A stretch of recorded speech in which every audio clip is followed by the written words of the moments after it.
मथा छा लिखी छा लिखां छा लिखी छा लिखां ओ सिंध मुंहिंजी अमां दुनिया जा सिंधियो हिक मुठ थी सिंध बचायो सिंध मुंहिंजी अमां सिंह तुंहिंजी मथा छा लिखां सिंध जो क़ौमी आवाज़ radio voice of Sindh London.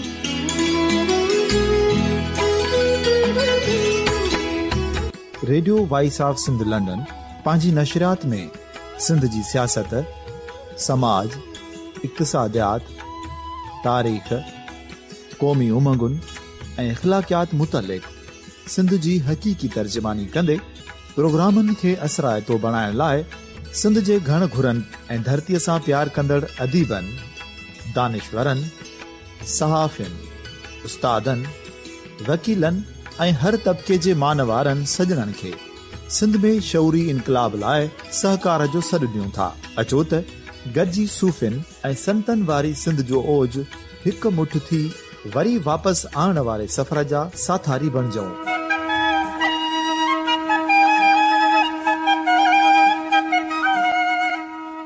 हिक नए सुबुह जी शुरूआत जो पड़ाॾो घर घर, ॻोठ ॻोठ ऐं शहर शहर ताईं पहुचायो।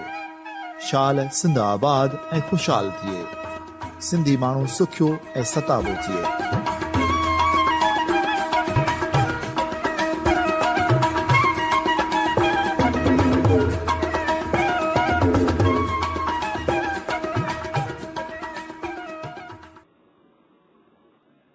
सामिन radio voice of Sindh London ता आवां जो मेज़बान जाफर मेमन हींअर असां सां लाइन ते मौजूद आहिनि साईं दिलशाद भुट्टो सीनियर साहब। साईं असां खे radio voice of Sindh London ते वेलकम चऊं था।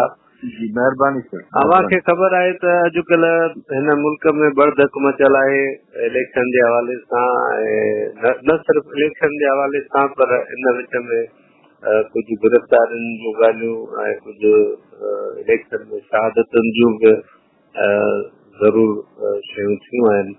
तो असां चाहियूं था त radio voice of Sindh London जा ॿुधंदड़ जेके सदाईं अव्हां जा तज़किया ॿुधंदा रहंदा आहिनि, अॼु बि हिन पाकिस्तान में जेको कुझु थी रहियो आहे ऐं जेको थियण वञे पियो इन विच में बाक़ी वॾी आहिनि। इलेक्शन थिए पई ऐं धूम धाम सां थिए पई, विच ते काफ़ी इन क़िस्म जूं ॻाल्हियूं बि थियूं हुयूं त शायदि हीअ इलेक्शन न थींदी ऐं जेका निगरान हुकूमत आहे उहा प्रोलांग कंदी, पर उहे सभु ॻाल्हियूं ख़तमु थी वियूं ऐं इलेक्शन मथां आहे। ॿिनि ॾींहंनि में इलेक्शन थियण वारी आहे। अव्हां हिन सॼी सूरत हाल जो कीअं तजज़ियो कंदा? जी महिरबानी सर। जाफर साईं, मूं अॻु में बि अर्ज़ु कयो हो त जॾहिं पनामा केस खुलियो हो, शुरूआती पनामा केस सां, ऐं असांजो जेको सदर साहब ममनून, असांजा ममनून हुसैन नालो, सदर साहब नवाज़ लीग जे तरफ़ां मुक़ररु थियो, नवाज़ शरीफ़ जे ख़ासि एतमाद जो माण्हू हो। पर कॾहिं कॾहिं ईअं बि थींदो आहे त इस्टेब्लिशमेंट पंहिंजे मर्ज़ी जा माण्हू बि मुक़ररु कराई वेंदी आहे ऐं लॻंदो इहो आहे त असांजे ख़ासि एतमाद जो माण्हू आहे, पर पसे पर्दा वफ़ादार इस्टेब्लिशमेंट सां हूंदी। बहरहाल जॾहिं पनामा केस शुरू थियो त उन ममनून साहब कंहिं सदर मिड़े कंहिं न कंहिं फोरम ते कंहिं दावत में तस्वीर कंदा आहिनि, कुझु अहम ख़ासि तस्वीर वरी पोइ मीडिया हलाईंदी आहे। ममनून साहब वरी हिकिड़ी तस्वीर हली पनामा केस जे हवाले सां, ज़िक्र पूरो पनामा ते न ॻाल्हायो, मुख़्तसर ज़िक्र थियो, सिर्फ एतिरो जो है कि ये जो पनामा केस चल रहा है इसमें कौन कौन इन्वॉल्व होगा और किस किस के गले में फांसी आएगी, कौन कौन पकड़ा जाएगा, अल्लाह की पनाह मांगो बाबा। कौन कौन से बड़े नाम उसमें फंसने वाले। उनमां इहो महसूस थियो त इहो पनामा केस जेको आहे मियां साहिब लाइ ॾाढो भारी साबित, मानो की तव्हांजे रिकॉर्ड में इहे सभु शयूं मौजूद आहिनि।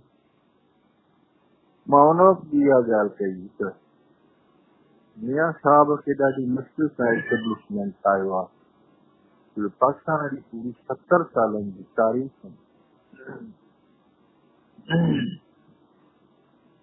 पूरी 70 सालनि जी तारीख़ में मियां साहब खां सवाइ मलिक गुलाम मोहम्मद आयो आहे, जो बि हिकिड़ो वॾे सियासी बहरान जी फिकिर में कुझु सालनि जे लाइ जंहिंखे बंगालियुनि हलण न ॾिनो, न त पूरी सियासी तारीख़ में या मार्शल लॉ रही आहे, हुन में बि घणे बार फौजी जनरल रहिया आहिनि गैर पंजाब जा सवाइ जनरल जयाजी, या त फौजी मार्शल लॉ रही आहे, या वरी जेका आहे सो नॉन पंजाबी प्रेसिडेंट ऐं प्राइम मिनिस्टर रहिया आहिनि। 70 सालनि जी पूरी अणथक जदोजहद खां पोइ ज़ुल्फ़िकार अली भुट्टो ऐं बेनज़ीर जी पीपुल्स पार्टी जे मुक़ाबले जेका वॾी हिकिड़ी अवामी क़ुवत थी पंजाब सिंध जे अंदरि, अवाम पंजाब ऐं सिंध खां अलावा पख्तूनख्वा ऐं बलूचिस्तान मां बि पीपुल्स हलंदी, जेका पाण खे मुल्क जी पार्टी हुनखे दावेदार सम्झंदी, उनजे मदे मुक़ाबिल मियां साहब खे खणी आया, ही अवामी क़ुवत बणाए खणी आया। आयो इन्हनि ऐवाननि मां जनरल जे कुलनि खे कड़ी सियासत में आयो, इन्हनि ऐवाननि हुनखे सियासत सेखारी, जंहिंखे इस्टेब्लिशमेंट या खिलाई मखलूक चवनि था। हुन खिलाई मखलूक हिनखे सियासत सेखारी, उहा खिलाई मखलूक हिनखे चीफ मिनिस्टर प्राइम मिनिस्टर जे ऐवाननि में वठी वई, सियासत करण जा ढंग ॾिना, अवामी राब्ता मुहम्मद जा ढंग ॾिना, आम लीडर बणजण जा तौर तरीक़ा सेखारिया। एॾी वॾी महिनत खां पोइ हिकिड़ी अहिड़ी हुकूमत जेका अवामी तारीफ़ बि रखे पई, अवामी वोट बि रखे पई, ऐं चीफ मिनिस्टर हाउस खां वठी प्राइम मिनिस्टर हाउस ताईं 8-10 सालनि जो सियासी तजुर्बो बि रखे पई, आलमी सियासत में सिफारती तालकात में हिकिड़ो सुठो रोल पियो। हिकिड़ी वॾी महिनत सां हुननि हिकिड़ो माण्हू तयारु कयो, हिकिड़ी टीम तयारु कई, हिकिड़ी पार्टी तयारु कई। इम्कान इहो हो त इहा मुस्तक़िल तौर पंजाब जी मिनाजी पाकिस्तान इक़्तिदारी ऐवाननि में कुझु अर्से ताईं रहंदी हुई। पंजाब जी मिनाजी ख़बर न आहे छा थियो, किथे फॉल्ट अची वियो, किथे जेका आहे सियासत जा रुख तब्दील थी विया। पर हिकिड़ी शइ हमेशह मुंहिंजे ज़हन में सवालिया निशान हुई, 70 सालनि जी इन महिनत खे इस्टेब्लिशमेंट जेकॾहिं पाणी फेरे थी त पोइ इस्टेब्लिशमेंट वटि छा हूंदो। इस्टेब्लिशमेंट जेकॾहिं नॉन पंजाबी लीडरशिप खे क़बूल करे हा त बेनज़ीर ज़ुल्फ़िकार अली भुट्टो बहितरीन आहे हुनजे लाइ, पर बेनज़ीर जी हुकूमत 2-2.5 सालनि खां वधीक कॾहिं बि हलण न ॾिनी, ॿिए कंहिंखे बि न अचनि कोन ॾिनो। गुलाम इसाक़ खान खे बि हलण पियो, नॉन पॉलिटिकल माण्हू हो, पर सदर जे पुठियां थियो हुनखे बि हलण। पोइ आख़िर इहो सिस्टम कीअं हलंदो, इहो मुंहिंजे ज़हन में सवाल हुया। इहो सभु कुझु मुंहिंजे साम्हूं थियो हो। अरे तव्हां गुलाम इसाक़ खे नथा हलाए सघो त तव्हां इमरान खान खे कीअं एतमाद कंदो, इहो सवाल हा। इहे सवालनि जो हल मूंखे न पियो मिले। एस्टेब्लिशमेंट जेकॾहिं हिन सॼी पंहिंजी महिनत ते पाणी थी फेरे या हिनखे मलियामेट थी करे हुनजो मुतबादिल कोन्हे, मुतबादिल हिन वक़्त बि कोन्हे। इलेक्शन फॉर्मेलिटी आहिनि, जेके बि इदारा फरमान जारी कनि था, उहा सुप्रीम कोर्ट हुजे, चीफ इलेक्शन कमिश्नर हुजे, उहे सभु आइन जे ताबिअ आहिनि।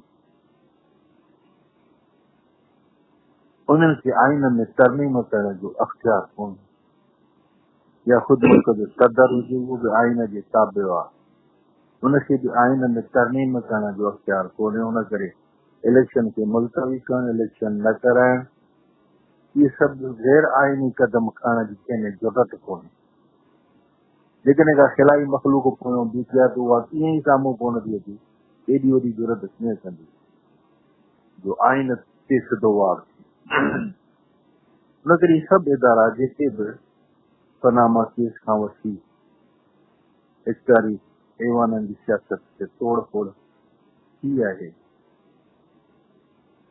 उहे सभु आइन जा पाबंद आहिनि, आइन जे ताबिअ आहिनि, ऐं उहे आइन खे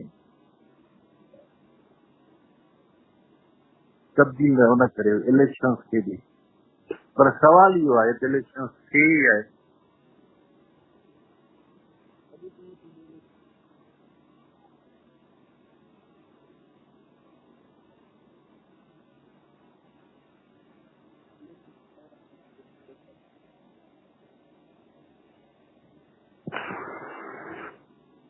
मियां साहिब जी बदबख्ती आई, मियां साहिब जी बदबख्ती आई त जेकॾहिं इस्टेब्लिशमेंट सां कंप्रोमाइज़ करे हा त शायदि इहे सूरत हाल पैदा न थिए।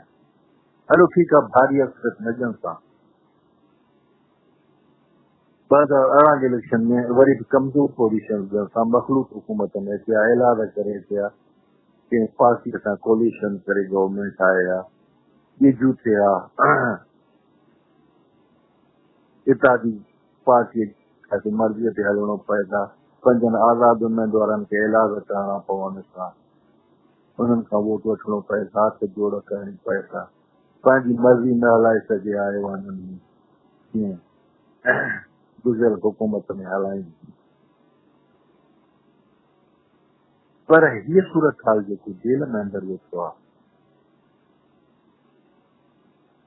ऐं पोयों जेका बाक़ी लावारसनि वांगुरु आहे, जो तव्हां ॾिसो त मियां साहिब खे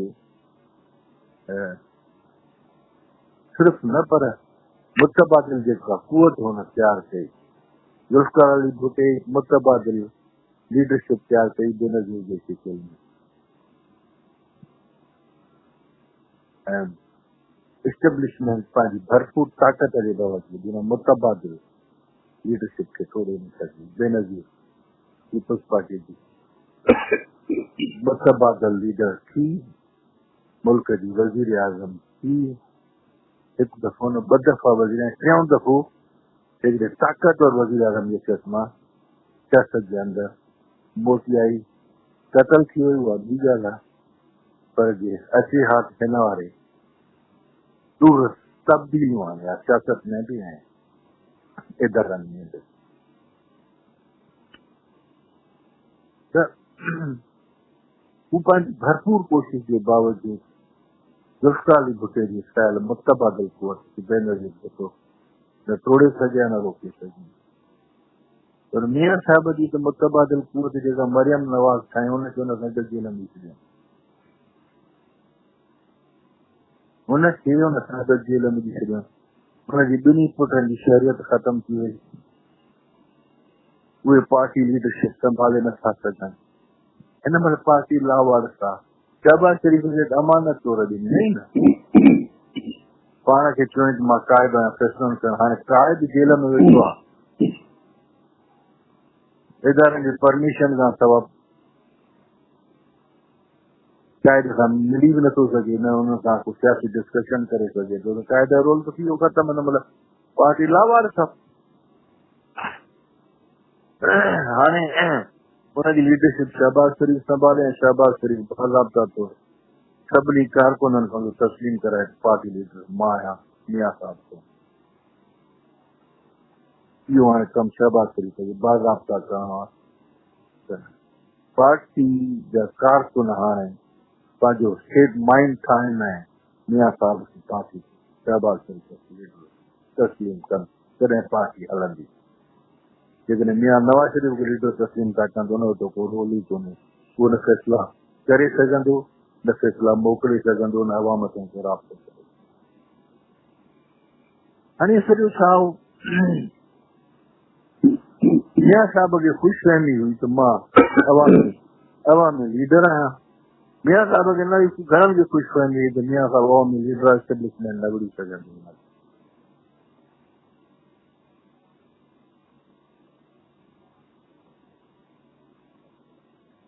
मियां साहिब खे घणी ख़ुशफ़हमी हुई त मां अवामी लीडर आहियां। मां चयोसि हे आयो बि न करे मूंखे जेल में हुजनि त। ऐं समाज पंहिंजी नफ़्सियात जो इज़हार बार बार कंदो आहे ऐं उनजो इज़हार सालनि ऐं सदियुनि जे अंदरि मादी हालतुनि में जेको कुझु नज़र ईंदो आहे उनजी रोशनीअ में माण्हू सम्झी सघंदो आहे त पंजाबी समाज जी नफ़्सियात छा आहे, पंजाबी माण्हू छा थो। पंजाबी माण्हू कॾहिं बि इस्टेब्लिशमेंट जी पूरी तारीख़ में कॾहिं बि इस्टेब्लिशमेंट जे ख़िलाफ़ वियो ई थो। जुल्फ़िकार अली भुट्टो जो केस हुजे, बेनज़ीर भुट्टो जो क़त्ल हुजे, पंजाब कॾहिं बि रद्द अमल जो इज़हार न आहे। इहा ॿी ॻाल्हि आहे त पंजाब भुट्टो लीडरशिप खे क़बूल कयो। पंजाब जेको आहे सो इस्टेब्लिशमेंट जे मुखालफ़त जे बावजूदि बेनज़ीर खे 2 दफ़ा वोट ॾिना इलेक्शन में। इहा हिकिड़ी अलॻि शइ आहे। वोट त मियां साहिब खे बि मिलंदा इलेक्शन में, न मिलंदा नवाज़ खे। पर पंजाब जो अवाम इस्टेब्लिशमेंट जे ख़िलाफ़ एहतिजाज न कंदो आहे, कॾहिं तोड़ फोड़ न कंदो आहे। ॿिया सूबा एहतिजाज कंदा आहिनि, सिंध ख़ासि तौर ते घणो एहतिजाज कयो आहे भुट्टो साहिब जे शहादत जे वक़्तु जी, बेनज़ीर जी शहादत जे वक़्तु। उन करे तमामु घटि इम्कान हो त मियां साहिब जी गिरफ़्तारीअ खां पोइ को रद्द अमल साम्हूं अचे। वोट मिलंदा, मियां साहिब परेशान न थिए, वोट मिलंदा और मियां साहिब जे कंहिं बि कम जा न लीडरशिप शहबाज शरीफ़ जो कम आहे। ऐं वोट एतिरा घणा बि कोन मिलंदा जो मियां साहिब वोट जी ताक़त ते जेको आहे सो अवामी ताक़त थे या हुकूमत जे ताक़त ते ॿाहिरि निकिरी अचे, अहिड़ो इम्कान घटि थींदो करे।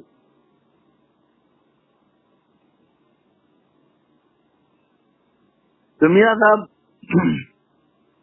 घणी ख़ुशी में जेकॾहिं पाण जेका आहे अहिड़ी सूरत हाल आहे। मूं अॻु में दर्ज कयो त जेकॾहिं इस्टेब्लिशमेंट सां न ठहियो त लाम वाला इस्टेब्लिशमेंट खे हिन मथां करप्शन केस मेद में हलनि था, लाम वाला इस्टेब्लिशमेंट खे हिनखे सज़ा ॾेई जेल में मोकिलणो पवंदो, हिनजी मिल्कियत ज़ब्त थी वेंदी, साम गॾु अचे में पइजी वेंदो।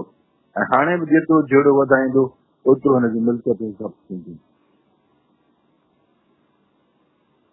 बहरहाल उनजो मसइलो आहे इस्टेब्लिशमेंट जो आहे नवाज शरीफ़ जो पाण में कहिड़ो दंगल था कनि पिया।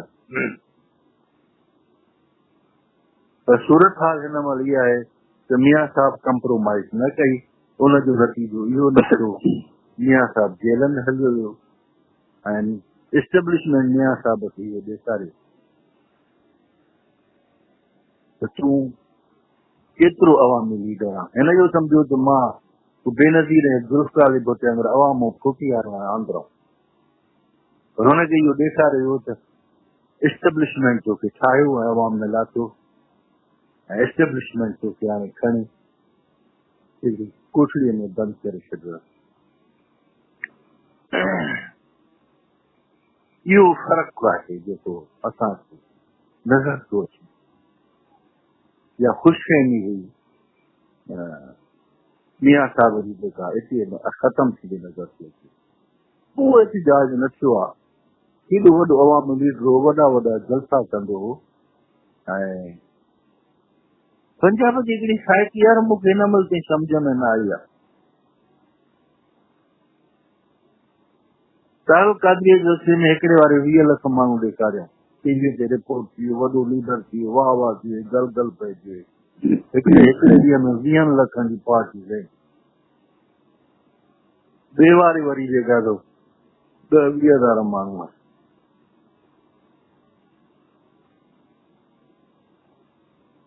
मियां साहिब लथो तॾहिं लखनि में जलसा कंदो हो।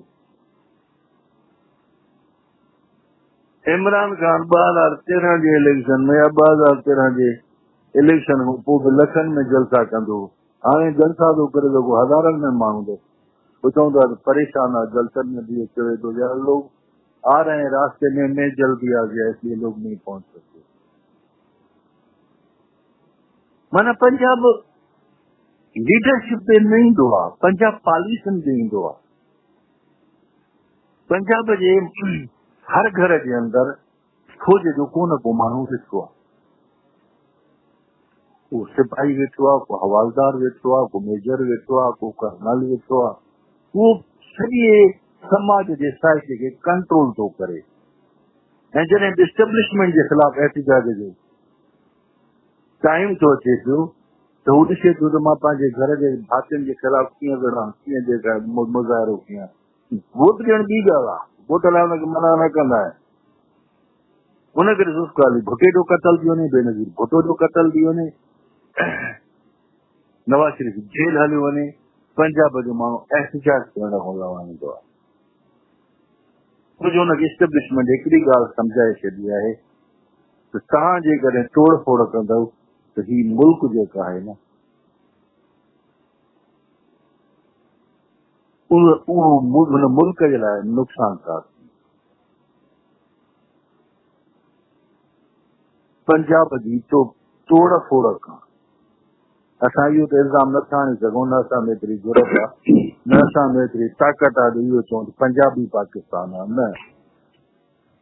पर पंजाब कॾहिं बि का अहिड़ी मुज़ाहिमत न कई आहे जंहिंसां इस्टेब्लिशमेंट पाकिस्तानी इस्टेब्लिशमेंट कमज़ोर थिए।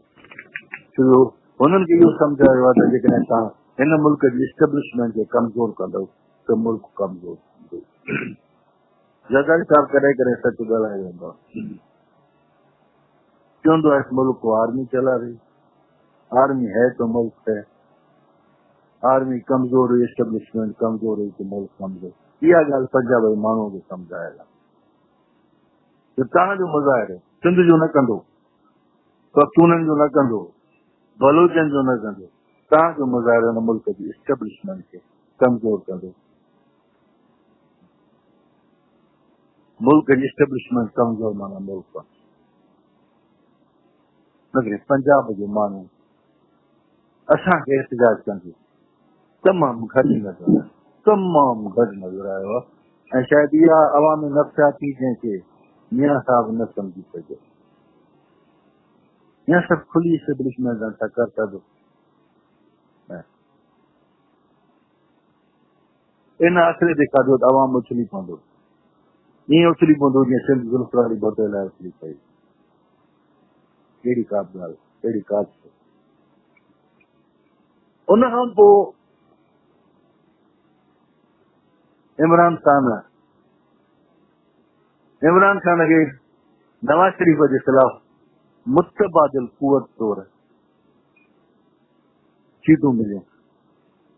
2008 जे इलेक्शन में सफ़ा भींग हुयो, 2013 जे इलेक्शन में ॿी वॾी पार्टी थी उभरी आयो,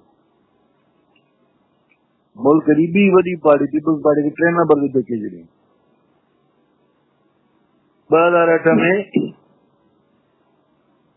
नेशनल असेंबली त परे रही, पर पख्तूनख्वा जे प्रोविंशियल असेंबली में बि माण्हू कोन हुआ, छो यकी हणंदो। 2013 में पख्तूनख्वा में बि हुकूमत आयो।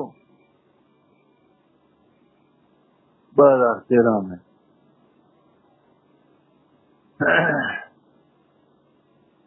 पंजाब जे अंदर भी ॿी वॾी पार्टी थी आयो नेशनल असेंबली, हेठि पंजाब में ॿी वॾी पार्टी। एस्टेब्लिशमेंट पंजाब जे नाहे वठी पख्तूनख्वा में बि उन्हनि जे बि घर जा घणा भाती एस्टेब्लिशमेंट जो हिसो आहिनि। हुन करे उहा बि कुझु एस्टेब्लिशमेंट जे नज़र ते पख्तूनख्वा बि घणो हलंदो आहे।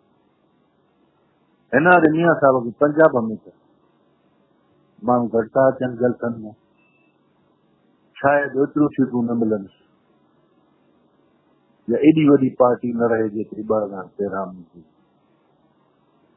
पख्तूनख्वा जी ख़बर न आहे छा थींदी, फिलहाल मां नथो चई सघां। बाक़ी रहियो सुवाल पीपुल्स पार्टी जो सिंध में तो वॾी ताक़त हुई ज़िक्र कजे पूरी ईमानदारीअ सां ॻाल्हाए जेकी वणे थो कंहिंखे नथो वणे मर्ज़ी आहे सिंध में ॿ वॾियूं ताक़तवर पार्टियूं पीपुल्स पार्टी बि आहिनि ऐं मां 2008 में प्रोटेक्शन ॾिनी प्रोटेक्शन उहा लिखी पई आहे मुंहिंजो उहो आर्टिकल अवामी आवाज़ में छपियो हो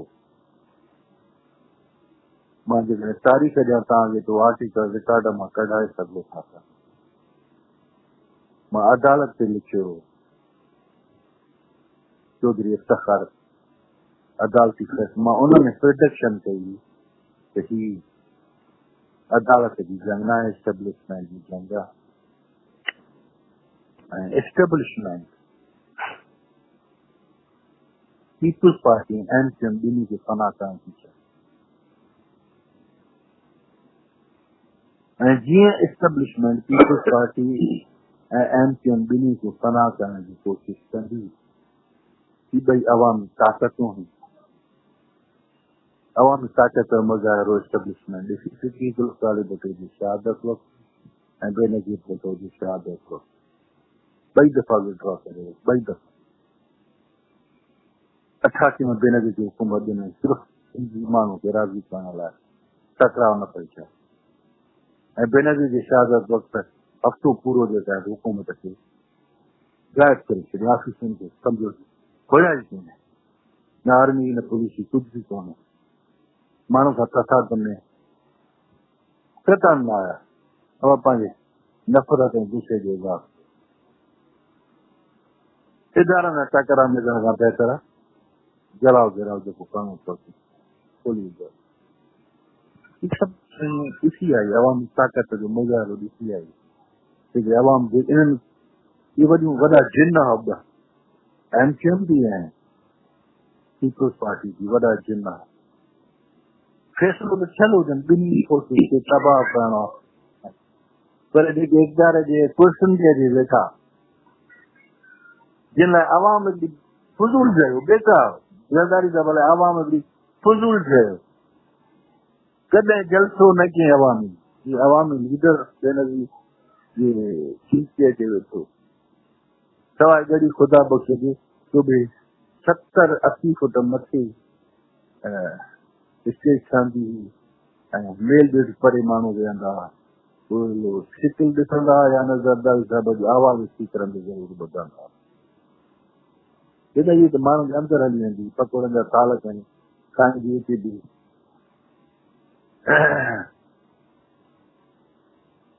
माण्हू जे साम्हूं बि ॻाल्हाइनि सभु कॾहिं अवाम खे बेरहम सम्झो फिर बेनज़ीर जी शहादत खां पोइ हुनजी सॼी डील एस्टेब्लिशमेंट सां थी एस्टेब्लिशमेंट हुनखे जेका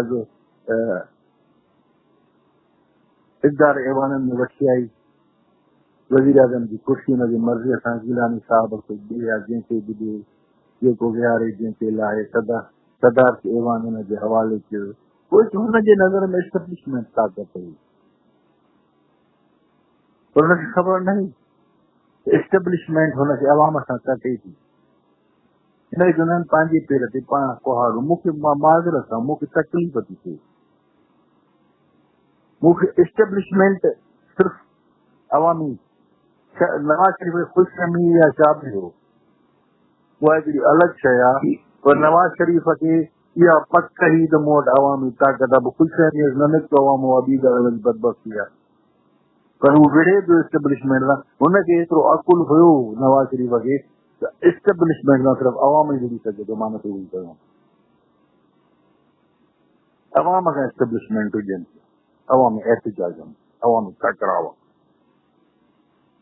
इहा शहबाज शरीफ़ जा कुल असांजे ज़रदारी साहिब जा कुल कोन आहे त पीपुल्स पार्टी जी जेका बि सघ आहे ताक़त आहे उहा अवामी ताक़त सघ जे करे आहे अवामी वोट जे करे आहे अवामी मोहबतुनि जे करे आहे अवामी एहतिजाजनि जे करे आहे एस्टेब्लिशमेंट सां सिर्फ़ु एस्टेब्लिशमेंट सिर्फ़ु अवाम खां टिजंदी आहे ज़रदारी साहिब जे वफ़ादारनि खे न ॾिसंदी आहे ज़रदारी साहिब जे या ज़रदारी साहिब जी ताक़त खां न टिजंदी आहे या ज़रदारी साहिब जे तालुकात खां न टिजंदी आहे ज़रदारी साहिब जे पैसनि खां बि एस्टेब्लिशमेंट न टिजंदी आहे एस्टेब्लिशमेंट अवामी उनजे करे ज़रदारी साहिब खां इहो बि थियो जो एस्टेब्लिशमेंट जे मां एतिरो क़रीब हलियो आहियां, एस्टेब्लिशमेंट मूंखे अवाम खां परे थी करे। अवाम सां छा कयूं हुनजे अॻितां पाण करे मूंखे ॿुधाइण जी ज़रूरत न आहे।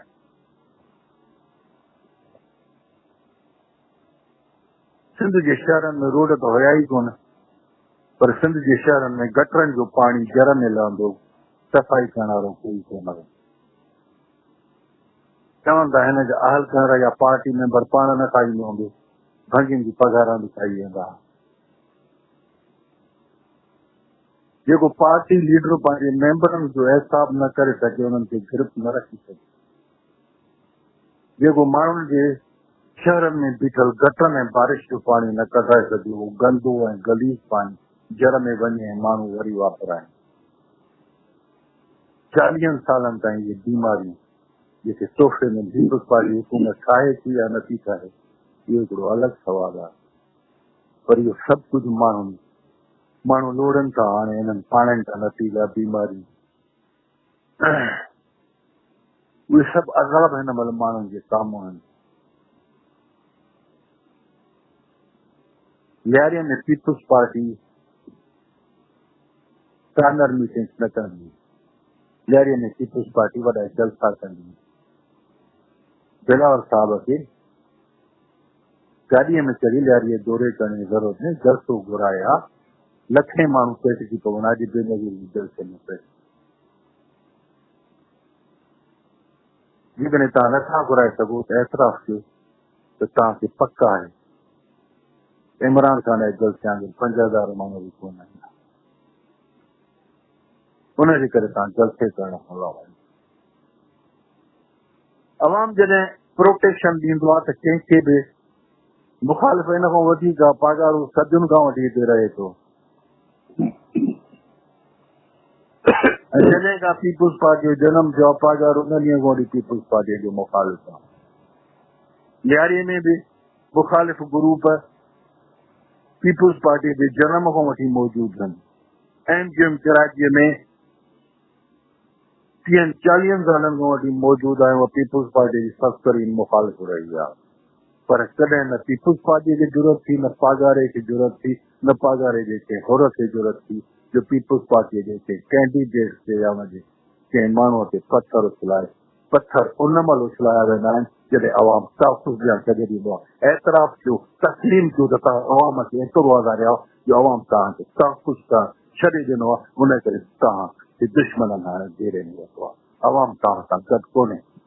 इस्टेब्लिशमेंट पीपुल्स पार्टीअ खे ख़तम करे वई तव्हांजे ई हथां।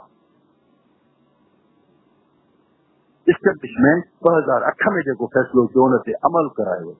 तव्हांखे जेको कुझु खपंदो 10 साल तव्हांखे सभु कुझु इस्टेब्लिशमेंट ॾिनो, ऐं हिन 10 सालनि में पीपुल्स पार्टी अवाम ॾियनि। हिन महिल तव्हां वटि सभु कुझु अवामी ताक़त कोन्हे, तव्हां इस्टेब्लिशमेंट सां ॻाल्हाए ई नथा सघो। ऐं इहो यशर MQM जो थियो, फुल अख़्तियार ॾेई छॾियो, उन खां पोइ अहिड़े नमूने सां रखा छिकियो जो अवाम तव्हांखे तहफ़ुज़ न करे। सिंध जे अंदरि हे 2 वॾियूं अवामी पार्टियूं जिन खे ख़तम करण जो फ़ैसिलो 2008 में थियो, पर सिधो कटना त वॾी मुज़ाहिमत थिया, खून रेज़ी थिया। यकीनन वॾा बहितरीन जवाज़ वेठा आहिनि एस्टेब्लिशमेंट में, जिन्हनि खे पंहिंजे ई हथां पाण MQM खे बि तबाह करायो, पंहिंजी लीडरशिप जे हथां पीपुल्स पार्टी खे बि तबाह करायो। अॼु इहे अवामी ताक़तूं न आहिनि। बाक़ी मियां साहब ऐं इमरान ख़ान त ख़ुशीअ में जो शिकार आहिनि, असां अवामी जी तरह आहिनि। तव्हांजी वॾी महिरबानी। सामीन, सिंध समेत मुल्क अंदरि थींदड़ चूंडुनि जे हवाले सां साईं दिलशाद भुट्टे सीनियर साहिब जूं ॻाल्हियूं मां ॿुधियूं। साईं तमामु ज़बरदस्त ॻाल्हियूं कयूं आहिनि जेके ग्राउंड रियलिटी महसूसु थियनि थियूं। इहा हक़ीक़त आहे, पाकिस्तान जी सियासत अॼु कान पर हिन मुल्क जे वजूद में अचण खां वठी जिन बीमारियुनि जो शिकार रही आहे उन्हनि जो मुख़्तसिर जेको ख़्यालु ऐं वीचार हुयो साईं दिलशाद साहिब अवां जे साम्हूं रखियो। जाफ़र मेमून खे हैदराबाद मां इजाज़त ॾींदा ऐं ॿुधंदा रहंदा radio voice of Sindh London.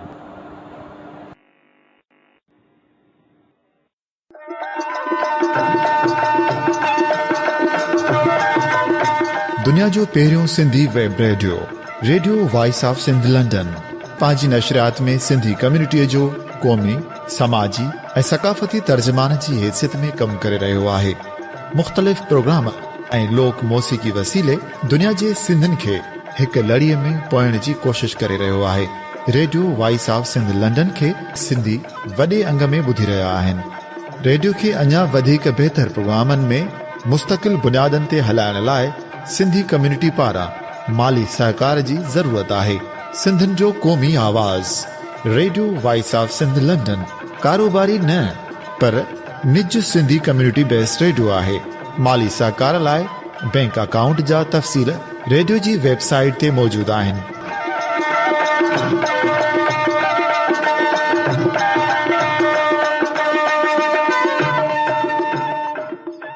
अवां जी समातुनि ताईं radio voice of Sindh London